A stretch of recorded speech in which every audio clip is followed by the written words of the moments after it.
Comencemos. ¿Qué es polimorfismo? Si no me equivoco, es que se puede utilizar como la misma clase en varias partes del código. O se puede Mm, hacer el mismo llamado en varias partes del código. ok, sí, polimorfismo es más que todo la posibilidad de utilizar diferentes firmas para el mismo método. ¿Qué significa eso? Que yo un método lo puedo invocar con un parámetro, el mismo método lo puedo convocar con dos parámetros, el mismo método lo puedo convocar con tres parámetros distintos. Al final la implementación puede ser la misma o diferente. Sin embargo, el poder hacer que una función pueda trabajar con diferente cantidad de parámetros significa de que hay polimorfismo dentro de la aplicación, dentro de la función. Entonces vamos a hacer uno simple, vamos a crear una clase, pero primero comparto, me confirman si estoy compartiendo. Sí, ingeniero. Sí, Pucha, ya solo compartí, ya la mitad ocultó la cámara. Lo sigo viendo, lo sigo viendo.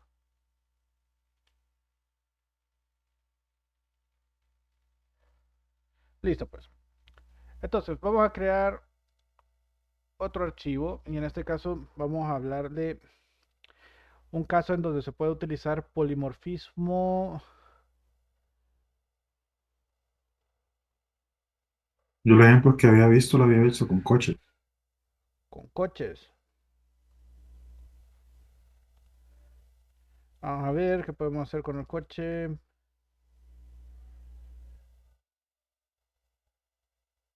Ok, podemos utilizar algo llamado patrón de fábrica con el coche para poder determinar datos adicionales que podemos trabajar. Entonces, sí, me parece bien. Ok, aquí no ocupamos nada, no vamos a hacer nada más que crear la clase.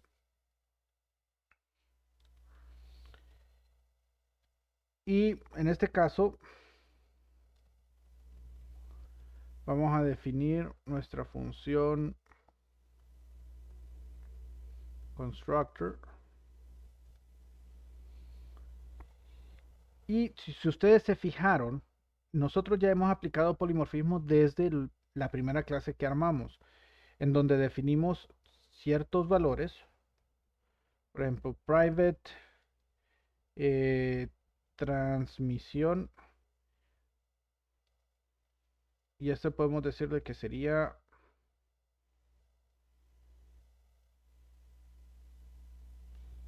me faltó la,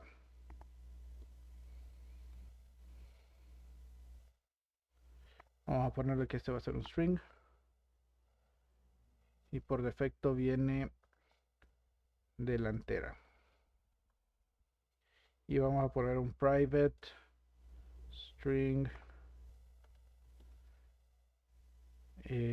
marca, se me olvida siempre punto y coma, private string modelo. Ok, entonces si queríamos manejar esta transmisión, marca, modelo, no hay ningún problema. Y digamos que ocupamos un int año. Ok, el que sí voy a pedir va a ser el año.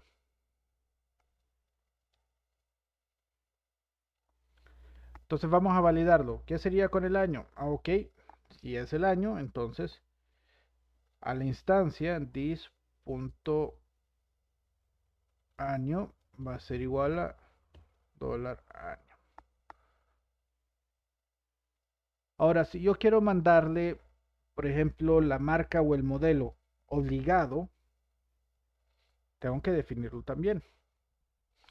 Entonces, digamos que sí es obligado la marca. Entonces, también.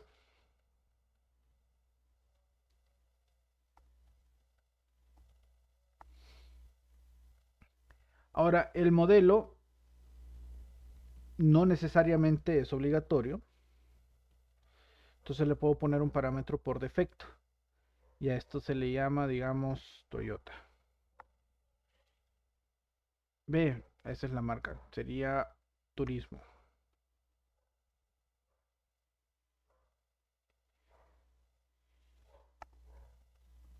Y igual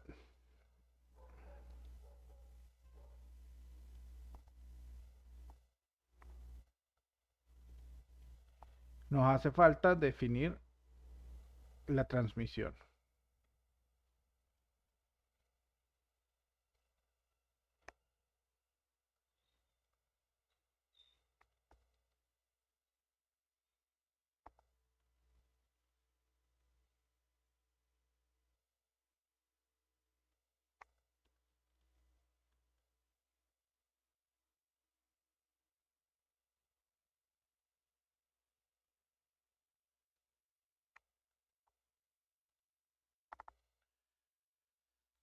Ok, entonces si ustedes observan, voy a poner estos uno abajo del otro para que no tengamos que hacer tanto scroll.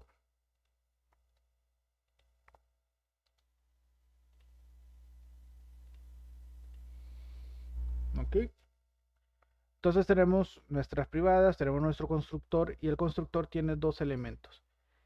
Estos dos parámetros que no están definidos, o sea que no tienen ningún valor por defecto, son parámetros obligatorios. Tienen que ir sí o sí. Entonces, para poderlo manejar, vamos a poner coches.test.php require once coches.php. Vamos a crear nuestro coche 1, va a ser new. Bueno, puse coche, si es coche 1. Y ahí ya me está pidiendo y me está dando los símbolos. ¿Ok? ¿Qué es esto? ¿Por qué están esos símbolos ahí? Vamos a ver 1984. Marca Toyota. Y con esto mi expresión es válida. Aunque haya omitido los otros dos, es válido. Entonces, ahí es donde viene el polimorfismo. Yo puedo llamar,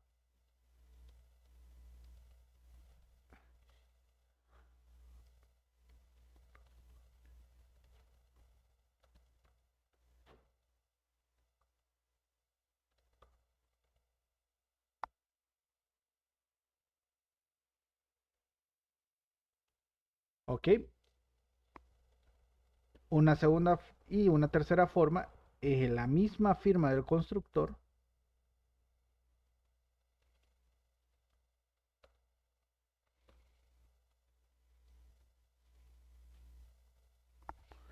Aquí ya se me olvidó.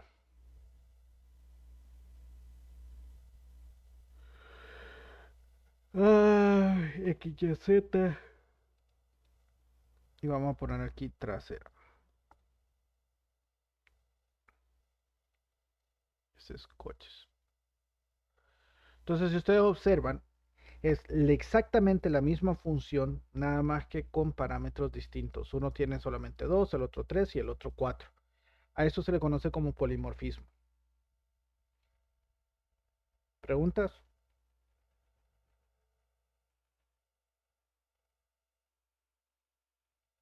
Hola.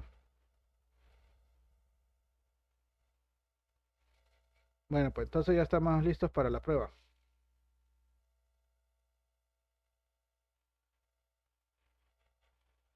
Ok. A mí me tira error, Inge.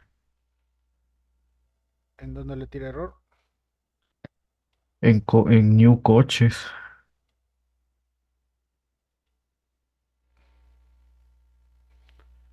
Ok, hágame un favor, comparto pantalla.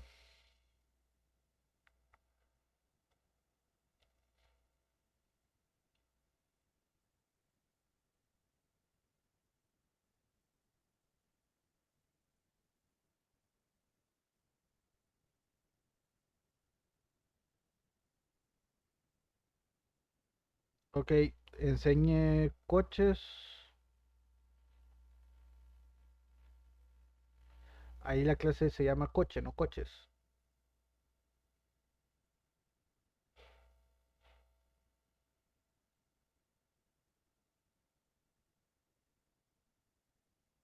Entonces ahí en vez de coches ponga coche.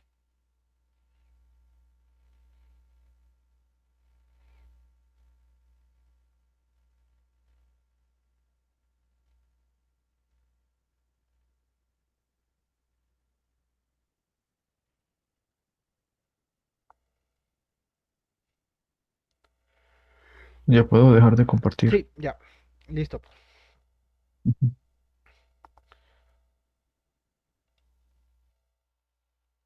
Ok, entonces vamos a poner una función solamente para depurarlo. Y vamos a usar una forma distinta de crear el texto. Sprint Ingeniero, F. Diga, no está compartiendo. perdónenme.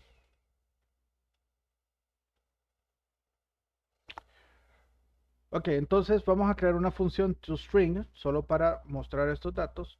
Nada más que vamos a usar una función llamada sprintf. ¿Qué hace sprintf?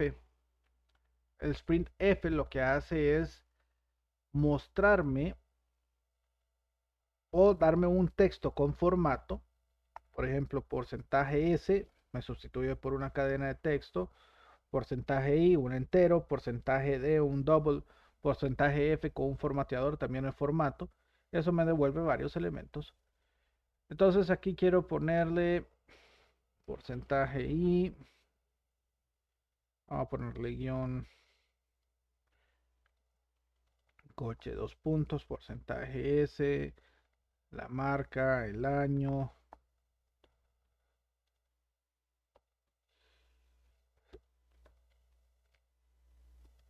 Y la transmisión.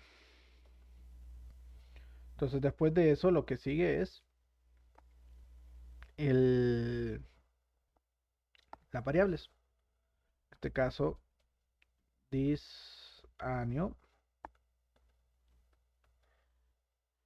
this marca,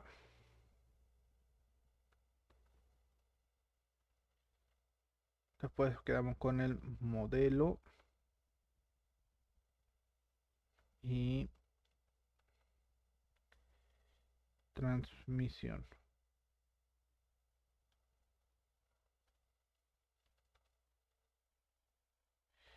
Entonces va a sustituirse. Primero, ok, este tiene que ir para abajo. Primero la marca, después el año, después el modelo y después la transmisión. Entonces lo que va a hacer es sustituirme todas estas variables dentro de estos comodines. Y estos comodines son los mismos que se utilizan en C. Cuando se hace el cout o el sprintf, se utilizan estos mismos comodines para darle formato. Veamos. Sería localhost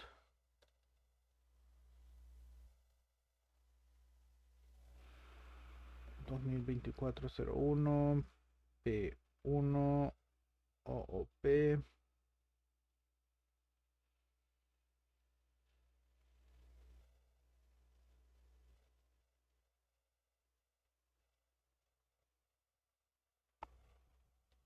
coches.test.php.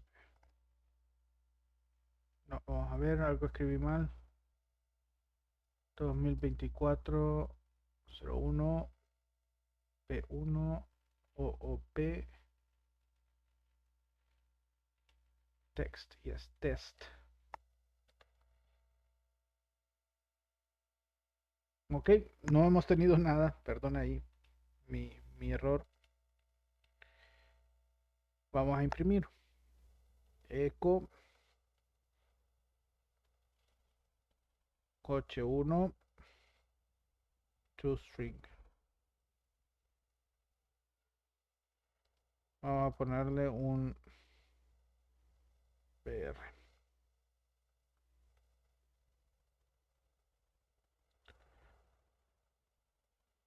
Y vamos a copiar los tres. 2, 3. Ok, y ahora sí, ya lo podemos observar. Non-specify y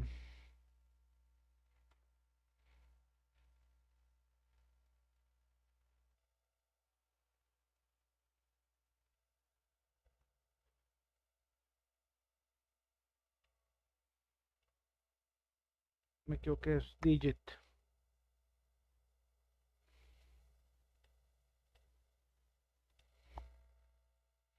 Y ahí está. Toyota 1974, turismo delantero. Esto, turismo y delantero lo puso de forma automática. Nissan 1984, pickup delantera. El pickup lo establecimos nosotros, el delantero lo puso automático y en el tercero todos los parámetros nosotros fueron los que establecimos sus valores. Entonces así funciona el polimorfismo. Alum.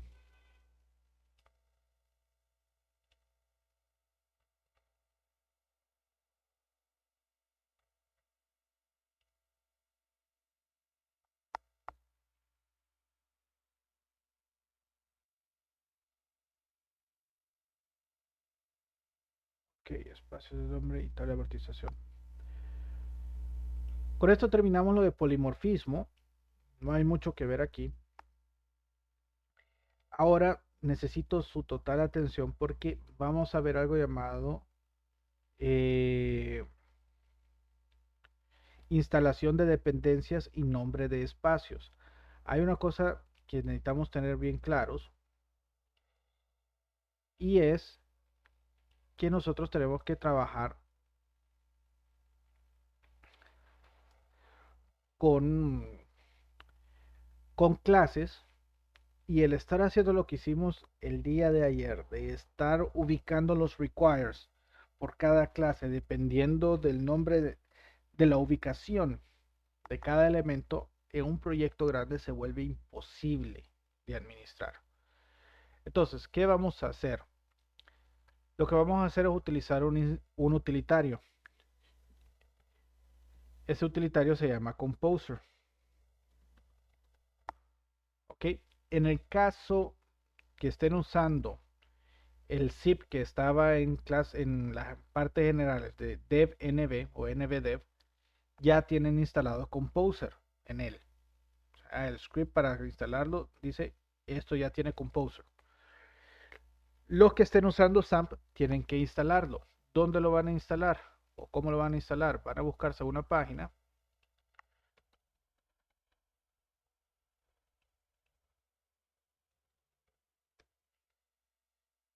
que se llama Composer. Y ahí les dice dónde descargarlo y cómo copiarlo. Uno es hacerlo en la línea de comando, pero también hay instaladores directos. Entonces vamos a ver, Command Line Tool, hay un Composer Setup.exe. Ustedes es que están en Windows se descargan ese y lo instalan y con eso estamos bien. Entonces tienen 15 minutos para hacerlo.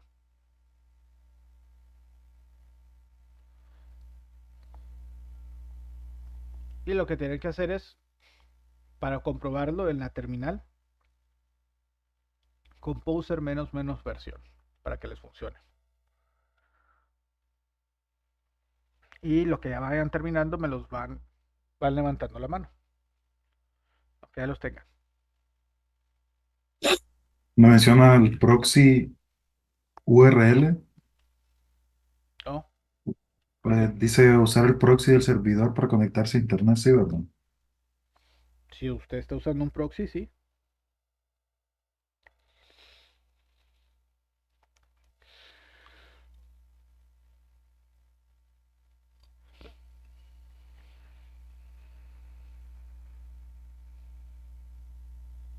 ¿Cuál es la diferencia entre Composer normal y modo desarrollador?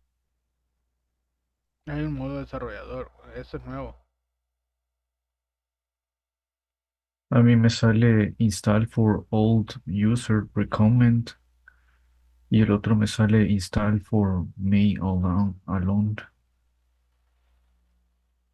Ahí es, si alguien más usa en su máquina y no quiere que pueda usar Composer, solo ponga que solo usted, pero si no tiene problemas de instalarlo global, póngalo que todos.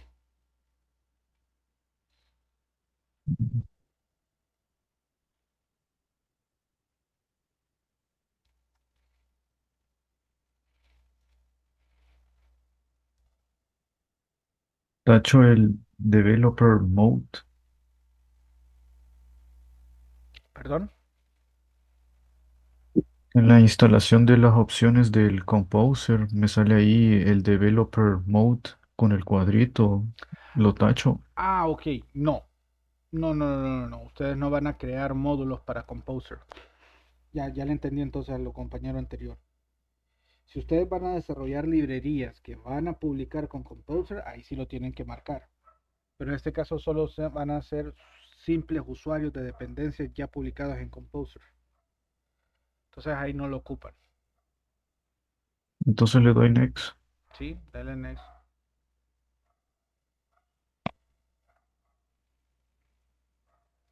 Aquí dice que el HP se va al SAMP PHP, ¿Sí? PHP punto ¿Sí?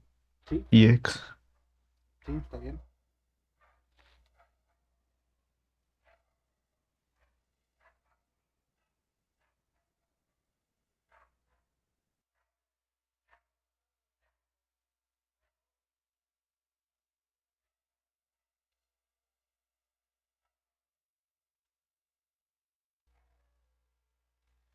Ok.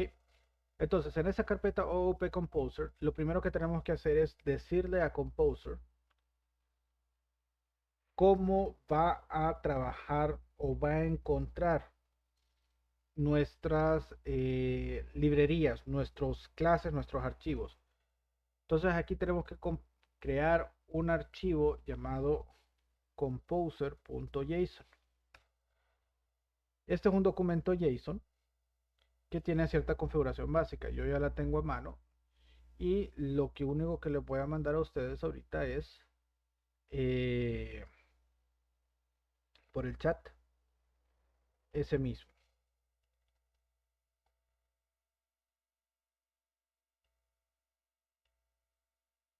Me confirman si lo reciben. Y ahorita se los explico. El require es simplemente un objeto donde se establecen las dependencias. Y el autoload me dice cómo voy a hacer una carga automática de las clases. Y aquí ya le estoy diciendo de que con este autoload voy a usar un estándar PSR4 en donde va a buscar como namespace principal Hotel ABC y ese Hotel ABC va a apuntar a la carpeta source. O sea que yo dentro de OOP Compose necesito crear una carpeta llamada source src.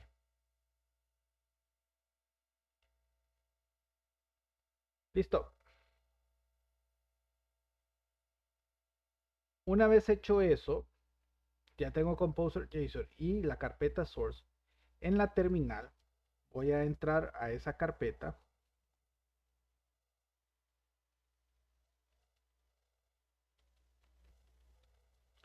Ok, estoy en la carpeta específica y voy a ejecutar solamente Composer. Dice que tiene un parse error. Ah, sería bueno salvarlo, ¿no? Qué planchero. Y quedó en video.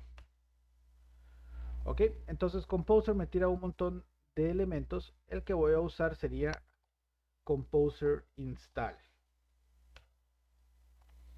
Entonces no encontró repositorios, pero me va a agregar una carpeta vendor, Composer log, y lo que me interesa es que dentro de esa carpeta vendor me va a generar un archivo autoload.php. ¿Okay? Este autoload es el que yo ocupo cargar dentro de mi script para poder tener acceso a esa forma de poder cargar dinámicamente las clases. ¿Qué significa esto? Por ejemplo, en source voy a venir yo y voy a poner aquí main.php. Ok, va a ser una clase Con Composer aquí viene algo muy importante y es que el nombre de la clase tiene que coincidir con el nombre del archivo. Si el archivo yo tengo main, mi clase debe de ser main. Si no, voy a tener errores y no va a poder compilar o no va a poder extraer la información adecuadamente para poder extraer esa clase como tal. Entonces voy a venir y le digo, ok, estamos bien, estamos en main, vamos a crear un public function say hello y ese vamos a retornar hello y bien trillado todo esto. Ok, ahora voy a tener también, por ejemplo, opciones. Vamos a venir y vamos a decirle, ¿sabe qué? Ok, dentro de source está eso y voy a crear dentro de OOP Composer un index.php. Este va a ser mi punto de entrada. Y lo primero que voy a cargar en este momento va a ser de la carpeta vendor el autoload.php. Ese es el que ocupo cargar. ¿Para qué? Si se fijan ahora, yo voy a crear main object, va a ser igual a new main. Se fijan, ya me lo cargó de un solo. No tuve que hacer un require once del archivo main. Ahí ya de un solo me entró. Entonces ahora yo puedo decir a un echo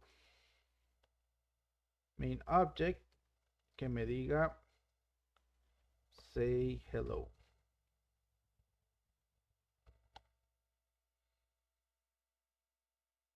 Ok, repito nuevamente los pasos uno por uno. Creé el archivo composer.json y con el contenido que ya les mandé hicimos la copia. Solamente. ¿Qué es lo importante aquí? Que este namespace hotel ABC apunta a source. Ok, este es mi namespace principal. Luego creé la carpeta source, aunque no tuviera nada, pero necesito la carpeta source que exista. Y después en la terminal, yéndome a la carpeta donde yo estoy creando mi proyecto, en este caso OOP Composer, le doy a Composer Install. Eso me va a tratar de instalar todas las dependencias definidas en require, que ahorita no estamos usando ninguna, y me va a crear la carpeta vendor, y dentro de la carpeta vendor me va a crear carpetas por cada dependencia. Composer es una dependencia y un archivo autoload.php. Con ese autoload.php creo un index dentro de la misma carpeta y ese index va a incorporar ese script de autoload.php y este automáticamente va a hacer de alguna forma mágica que yo pueda acceder a cada una de las clases. ¿Queda claro? Ahora, para que yo pueda acceder, todas las clases tienen que estar dentro de Source. Y con eso vamos a dejar abierto el tema de nombres de espacios para el día de mañana. ¿Alguna pregunta? Solo que me perdí. Composer y está le ponen la. Sí, el comando es composer install. Si quieren, voy a ponérselos en el archivo como instrucciones. Uno, primero, instalar composer. ¿Cómo se verifica? Composer -- version. Ok. 2. Crear la carpeta del proyecto. En este caso, el mío fue OOP Composer. El tercer paso que hicimos fue crear el archivo composer.json con el contenido que les compartí, en donde lo importante, y aquí lo voy a poner como 3, es el PSR4, la forma de cargar dinámicamente las clases.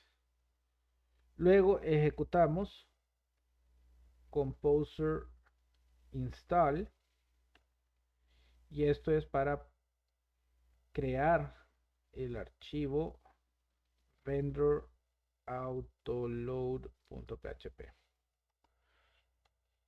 Y con el 5, pues ya podemos crear nuestras clases en la carpeta source, que aquí nos hizo falta, y carpeta source. Y eso es todo. ¿Listo? Listo. Ok. Vamos a medio introducir por qué namespaces. Digamos que yo quiero y vamos a poner un nuevo folder y aquí le vamos a poner modelos. Y aquí vamos a escribir habitación.php. Estoy creando un modelo de una habitación. Ok. Entonces vengo yo, creo la clase, nuevamente habitación. Y aquí funciona todo bonito, todo fabuloso. Pero ¿qué sucede si yo tengo páginas y yo tengo mi página de habitación? Uno es el modelo. Según la teoría del modelo, lo que me hace es permitirme interactuar con una base de datos. Y el otro, tengo una página o una vista que me permite mostrar la información de una habitación a un cliente. Sin embargo, aquí voy a tener otra clase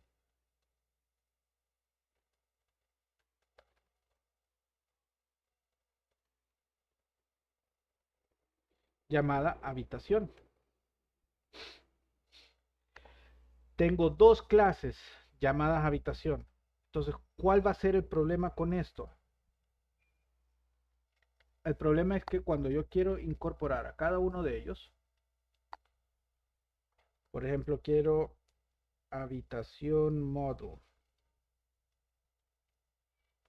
me lo cargó, y habitación page, ¿cuál estoy usando? ¿Cuál de las dos? Ahí entra un conflicto. Entonces aquí es donde viene y tiene sentido lógico el tener los nombres como habitación, nada más que cada uno tiene una responsabilidad distinta. Lo que yo establezco es de que si yo estoy estableciendo en carpetas, cada carpeta se me vuelve un namespace. Y para eso yo tengo que declarar el namespace con el nombre de la carpeta. Modelos. Y en el caso de habitación, namespace, páginas. Entonces, de esa forma, ya el index me dice, hey, ¿cuál de las dos querés usar? Ok, entonces yo quiero usar en modelos, ahí ya me sale pleca habitación. Y en el caso de habitación page, páginas, pleca habitación.